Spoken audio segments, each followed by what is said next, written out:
மக்களே இனி நாள் 45 இருக்காது தான். பிரேக்ஃபாஸ்ட்டுக்கு 2 வீட் பிரெட் 4 முழு முட்டை சாப்பிட்டு காலேஜ் கிளம்பிட்டேன். கிளாஸ்லாம் அட்டன் பண்ணிட்டு லஞ்சுக்கு 250 கிராம் தயிர் பூவா கூட கொஞ்சம் வெஜ்ஜி சாப்பிட்டு இன்னைக்கு வேற ஒரு நண்பருக்கு போட்டு அவர் கூட சேர்ந்து கட்டிங் போட்டு வேற ஒன்றும் இல்லை கேக் வெட்டணும் தான் சொன்னேன். வீட்டுக்கு வர வரையில் 300 கிராம் சிக்கன் வந்துட்டு சுகர் கம்மியாக ஒரு டீ அஸ்ட்டு ப்ரீ ஒர்க் அவுட்டுக்கு 4 எக் ஒயிட்டு 2 வாழைப்பழம் அஸ்ட்டு ஜிம்முக்கு சதட்டேன்.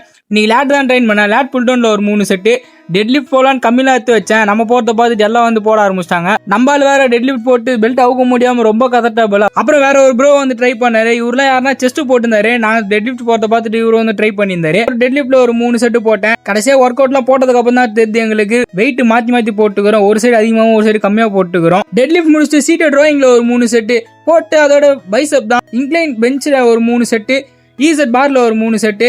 இது வழக்கமாக நான் ரோப்பில் தான் போடுவேன் ஆமரு. ஆனால் அங்கே ரோப்பை பிடிச்சி வந்து ரவுடிசம் பண்ணுறாங்க. சரி எதுக்கு நம்ம அந்த சைடு போகணும்னு சொல்லிட்டு தம்புள்ளே போட்டேன். வீட்டுக்கு வந்துட்டு வே ப்ரோட்டீன் 2 குழு கஸ்ட்டு போஸ்ட் ஒர்க் டின்னருக்கு 2 சப்பாத்தி மீன் குழம்பு வீட்டில் வச்சாங்க. அதில் ஒரு 4 மீனை சுட்டு 300 கிராம் சிக்கன் கூட ஒரு வெள்ளரிக்காய் ஒரு மாதுளை பஸ்ட் இன்னைக்கு நாளை முடிச்சிட்டேன். நாளைக்கு பார்க்கலாம். ஆரோக்கியமா இருங்க. நன்றி.